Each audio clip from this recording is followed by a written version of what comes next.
वहीं Peter Parker को दिखाया जाता है जिसे कॉलेज जाने के बाद पता चलता है कि उसके हाथों से यानी कि उसकी कलाई से मकड़ी के जाले भी निकल रहे हैं और उन जालों की वजह से वो एक खाने की ट्रे को एक लड़के के ऊपर गलती से गिरा देता है और वो लड़का और उसके दोस्त जब पीटर पार्कर को मारने के लिए आते हैं तो पीटर पार्कर की यहाँ पर सिक्स सेंस भी पूरी तरह से एक्टिव हो जाती है और वो एक ही पंच में उसे अपने से दूर फेंक देता है। मेरी जेन भी यहाँ पर होती है जो देखने के बाद वो पीटर पार्कर से और भी ज्यादा इंप्रेस हो जाती है। पीटर पार्कर को पता चल चुका है कि उसके अंदर एक स्पाइडर के यानी कि मकड़ी के गुण है, वो दीवार पर भी चढ़ सकता है लेकिन वो अपनी इस खूबी को अपनी शक्ति को दुनिया से छुपाना चाहता है। इसीलिए वो अपने लिए स्पाइडरमैन का एक ड्रेस बनाता है ताकि कोई भी पहचान ना पाए कि पीटर पार्कर ही स्पाइडरमैन है। पीटर पार्कर को पता है कि उसके अंदर शक्तियां हैं, इसीलिए तय करता है कि वो एक रेसलिंग कंपटीशन में पार्टिसिपेट करेगा ताकि वो बहुत से पैसे कमा सके। पीटर अपने आंट और अंकल के साथ रहता है, उन्हें भी शक हो चुका है कि पीटर के अंदर बहुत सारे बदलाव आ चुके हैं और जब उसके अंकल उसे रेसलिंग के बाहर छोड़ने के लिए जाते हैं वो पीटर को अलविदा कहने से पहले कहते हैं कि मेरी एक बात हमेशा याद रखना, with great power comes great responsibility, यानी कि बड़ी पावर के साथ बड़ी जिम्मेदारी भी आती है। लेकिन पीटर उनकी बात को ध्यान से नहीं सुनता और अब रेसलिंग में बड़ी आसानी से वो एक बहुत बड़े रेसलर को हरा देता है और जब वो अपने पैसे लेने के लिए जाता है तो मैनेजर उसके पैसे देने से मना कर देता है, वो उसके साथ चीटिंग करता है और तभी वहां पर एक चोर आता है जो मैनेजर के पैसे छीन कर ले जाता है। हालांकि पीटर पार्कर उसे रोक सकता था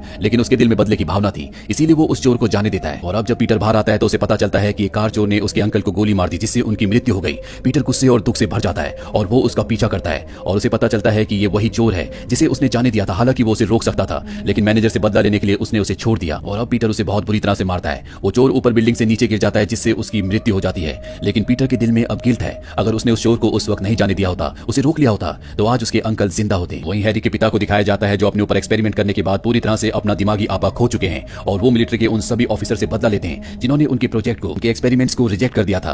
पीटर पार्कर का अब कॉलेज खत्म हो चुका है और उसे अपने अंकल की बात आज भी याद होती है जो आखिरी बार उसके अंकल ने उसे कही थी, with great power comes great responsibility. और अब वो इसी को अपनी जिंदगी का लक्ष्य बनाना चाहता है, इसीलिए स्पाइडरमैन का सूट पहनकर शहर में जितने भी क्राइम हो रहे होते हैं वो उन सब क्राइम्स को रोकना शुरू कर देता है, जिस वजह से पीटर पार्कर बहुत फेमस हो जाता है। पर किसी को नहीं पता होता कि पीटर पार्कर ही स्पाइडरमैन है, उसे पैसों की भी जरूरत होती है। इसीलिए पीटर पार्कर एक न्यूज़पेपर को स्पाइडरमैन की क्लियर फोटोज देना शुरू कर देता है जिससे उसे अच्छे खासे पैसे मिल जाते हैं। वहीं हमें हैरी के पिता नॉर्मैन को दिखाया जाता है जिन्हें उन्हीं की कंपनी से हटा दिया जाता है क्योंकि उनकी वजह से कंपनी को बहुत नुकसान हुआ होता है और अब वो इस बात का बदला न सिर्फ बोर्ड ऑफ मेंबर से बल्कि पूरी दुनिया से लेना चाहते हैं। वो अब पूरी तरह से बदल चुके हैं और उनका नया नाम होता है ग्रीन गॉब्लिन। और पीटर पार्कर एक फेस्टिवल में जाता है जहां पर वो फोटोज ले रहा होता है। यहाँ पर उसका दोस्त हैरी और मेरी जेन भी होते हैं। दरअसल अब हैरी और मेरी जेन एक दूसरे को डेट कर रहे हैं। तभी यहाँ पर ग्रीन गॉब्लिन आ जाता है और वो लोगों के ऊपर हमला कर देता है। दरअसल यहाँ पर वो बोर्ड ऑफ मेंबर्स भी होते हैं जिन्होंने उसे कंपनी से निकाला था और वो उनकी तरफ एक बॉम्ब फेंकता और सबको मार देता है। अब पीटर पार्कर भी स्पाइडरमैन के अवतार में आकर ग्रीन गॉब्लिन से लड़ना शुरू कर देता है। यहाँ स्पाइडरमैन और ग्रीन गॉब्लिन के बीच में एक घमासान फाइट होती है लेकिन स्पाइडरमैन अपने दिमाग और ताकत से ग्रीन गॉब्लिन को हरा देता है।